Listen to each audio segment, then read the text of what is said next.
Dr. Hargrove, I am a Presbyterian, and as you well know, and most of those exercises include some all-compassing religious view that is most definitely at odds with the Nicene Creed. I don't want anything interfering with my spiritual well-being, thank you very much. Well, think about it anyway, he said, closing my chart. Then, as if suddenly remembering something, he said, I guess Sue told you that we're leaving for Europe next week, Monday, in fact. Sue Hargrove was a friend, a fellow member of the garden club and the book club, and, in my opinion, a most suitable wife for the well-respected physician. She gave lovely parties. Oh, she told several of us a while back, I said, but I declare I didn't realize that the time is upon us. I must have you both for dinner before you go. After that conventional invitation, it occurred to me that something more important was staring me in the face. Doctor, if my memory serves me correctly, Sue said something about an extended tour, a matter of months even. Will you really be gone that long? The thought of being without the services of my physician, even though I really had need of them, filled me with anxiety. I think he could see the dawning realization of looming abandonment on my face, for he stopped and patted me on the shoulder. Don't worry, Miss Julia, he said. I have a locum tenens coming in. He and his family will be staying in our house, and he'll take care of my practice. He's highly qualified, a graduate of McGill in Montreal, in fact, and he's from Canada? What's he doing way down here? Came to his senses, I expect, Dr. Hargrove said with a wry grin. His wife's from California, so maybe she drew him south. Anyway, he'll be available just as I've always been. You won't even know I'm gone. I wasn't so sure of that.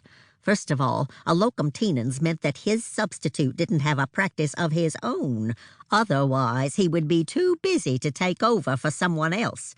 And second of all, what was the reason he didn't have a busy practice of his own? The substitute would certainly bear keeping an eye on, but all I could do at the present was thank Dr. Hargrove for seeing me, wish him happy travels, and go home, hoping none of us would require medical care while he was traipsing around Europe.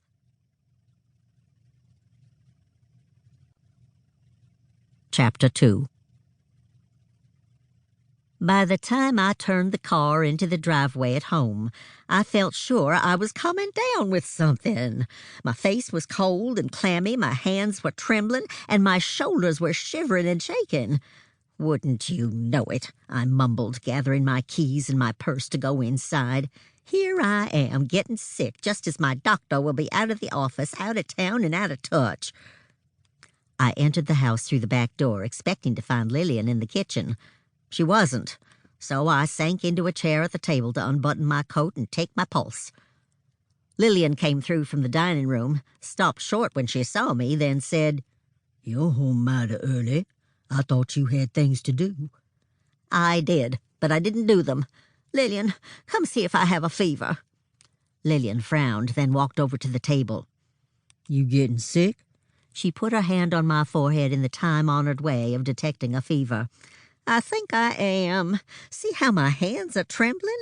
And I'm shaking all over, and I'm about to freeze to death.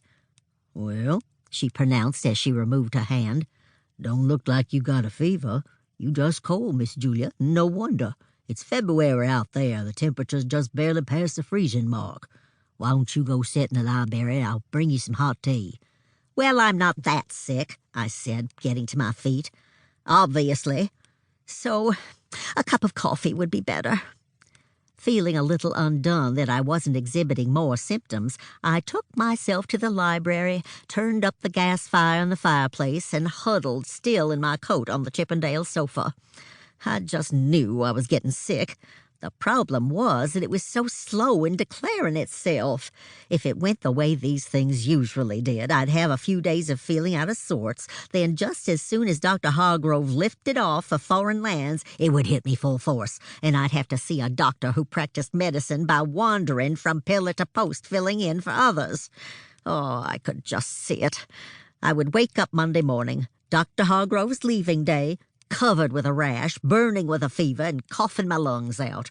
There would be nothing for it but to call in that new doctor, who didn't stay in one place long enough to be held accountable for any mistakes he might have.